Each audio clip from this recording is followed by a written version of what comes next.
Listen carefully, precious daughter. There is a mystery in the spirit, and if you do not understand it early, life will keep repeating lessons with pain. Many of you keep asking God in tears, why don't they value me?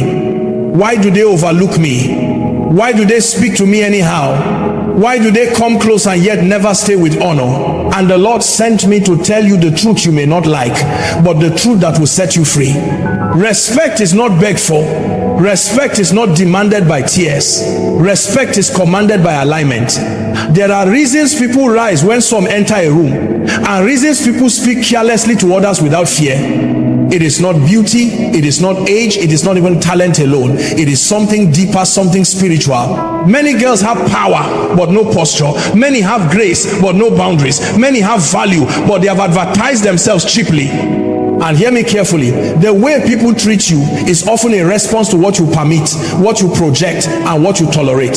There are girls who laugh at everything, even what should make them cry. There are girls who explain themselves to everyone, even those who have no authority in their lives. There are girls who give emotional access to people who have not earned spiritual permission. And when people see this, even unconsciously, they lose reverence. In the spirit, familiarity without honor produces contempt. When you make yourself too available, too accessible, too predictable, people stop handling you with care. Not because you are not valuable, but because value that is exposed without order is abused. Hear me? Jesus was meek, but he was not cheap.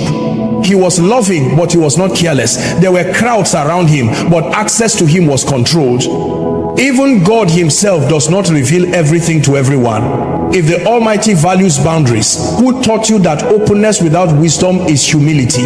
Some of you were taught to be nice, but not taught to be discerning. You were taught to be quiet, but not taught to be confident. So you grew up apologizing for your existence, shrinking your voice, laughing to be accepted, overgiving to be loved, and slowly respect left the room. Let me tell you something that may shock you. People don't always disrespect you because they are evil. Many times they disrespect you because you don't respect yourself enough to enforce order. When you tolerate jokes that wound you, you train people to wound you again. When you accept inconsistency, you announce that stability is not required to access you. When you keep explaining your worth, you prove you don't believe it fully. In the realm of the spirit, honor responds to clarity. When a woman knows who she is, confusion cannot stay around her. When a girl understands her assignment, casual people become uncomfortable. That discomfort is not your problem, it is evidence of growth. Some of you are too loud in places where silence will give you authority, and too silent in places where your voice is required. Respect does not come from noise, it comes from weight. And weight comes from depth, discipline, and self-governance. Watch this. The same people who ignore you today will adjust tomorrow when you change posture. Not because they suddenly became good, but because something in you shifted. The spirit world always reacts when alignment changes. You must learn the power of no, not angrily, not rudely, but firmly. You must learn that being kind does not mean being careless. You must learn that access to you is a privilege, not a right. Until you understand this, life will keep teaching you through pain what wisdom could have taught you through instruction. Listen, daughter, you are not small, you are not ordinary, you are not replaceable. But if you keep behaving like you are optional, people will treat you as such. Heaven does not joke with identity. When God defines a thing, he defends it, but you must agree with his definition. The moment you stop chasing validation, respect will start chasing you. The moment you stop explaining yourself to everyone, people will start listening. When you speak, the moment you stop begging to be chosen, you will become the standard others must rise to meet. This is not about pride. This is about order. This is about alignment. This is about restoring the dignity God placed upon you before opinions touched you. So today, lift your head, adjust your posture, guard your heart, filter your words, choose your access, walk slowly, speak wisely, and watch how the same world that ignored you begins to handle you with care, not because you change your value, but because you finally honored it. Listen to me carefully. There is a great deception many people carry through life, and it is the belief that respect is something you negotiate for with people. You don't negotiate for respect. You don't beg for it with silence. You don't buy it with overgiving. Respect follows alignment, not approval. And until this truth settles in your spirit, you will keep exhausting yourself trying to be accepted by people who were never assigned to honor you. Many girls grow up learning how to read moods instead of learning how to stand in identity. You learned how to adjust yourself so that people will be comfortable, but you were never taught how to remain consistent so that people will be correct. So you enter rooms already editing yourself, reducing yourself, softening convictions, laughing at things that hurt you, agreeing with things that confuse you, all in the name of peace. But peace without alignment is not peace. It is compromise disguised as kindness. The spirit realm responds to order. Heaven does not reward noise. Heaven responds to structure. When your life is not aligned, people may like you, but they will not respect you. Approval is emotional. Respect is spiritual. Approval comes from feelings. Respect comes from perception. People approve of what pleases them, but they respect what carries weight. Many of you want to be liked, but you were designed to be regarded. And there is a difference. When you chase approval, you lose authority. When you prioritize alignment, authority begins to speak for you without effort. That is why some people don't talk much, yet their presence silences a room. It is not volume, it is alignment. Alignment means your words match your values. Your emotions obey your convictions. Your access is governed by wisdom, not loneliness. When a woman is aligned, she does not need to announce who she is. The atmosphere adjusts on its own. Confusion cannot stay long around clarity. Disrespect cannot stay long around order. Many girls are offended by how people treat them, but they have never examined how they treat themselves. You apologize too quickly, you explain too much, you tolerate inconsistency, you keep returning to places where your value is questioned, and the spirit world records patterns. Men record patterns. People respond to patterns. When your life lacks alignment, people sense it even if they cannot explain it. They may not know what is wrong, but they know something is missing. And instead of rising to meet you, they descend to manage you. That is when jokes increase. That is when boundaries are crossed. That is when familiarity begins to remove honor. Hear this truth and don't resist it. Not everyone who disrespects you hates you. Some disrespect you because your life signals permission. Alignment removes that permission. Alignment says, this is who I am and this is how I function. When people meet clarity, they adjust or they exit. Jesus was never rude, but he was never confused. He did not explain himself to everyone. He did not answer every question. He did not heal every person who demanded it. He walked in alignment with assignment, and because of that, even demons recognized him. Authority responds to alignment before it responds to words. When you are aligned, you stop trying to prove your worth. You stop auditioning for spaces you were not sent to. You stop begging for consistency. You stop over-functioning in relationships. You start moving slower, speaking fewer words, observing more, deciding with wisdom. Respect does not come when people finally understand you. Respect comes when you finally understand yourself. When you know who you are, you stop accepting roles that contradict it. When you know your value, you stop negotiating your standards. When you know your assignment, you stop being distracted by opinions. Alignment will cost you applause. Some people will leave when you stop overgiving. Some will call you proud when you start setting boundaries. Some will say you have changed when you start honoring yourself. But heaven will back you when earth misunderstands you. The tragedy is not that people don't respect you. The tragedy is when you keep living out of alignment just to be approved by those who cannot define your destiny. The moment alignment becomes more important than acceptance, something shifts in the spirit. Something shifts in your voice. Something shifts in your presence. Something shifts in the way people look at you, listen to you, and approach you. Let me speak to you with honesty and love.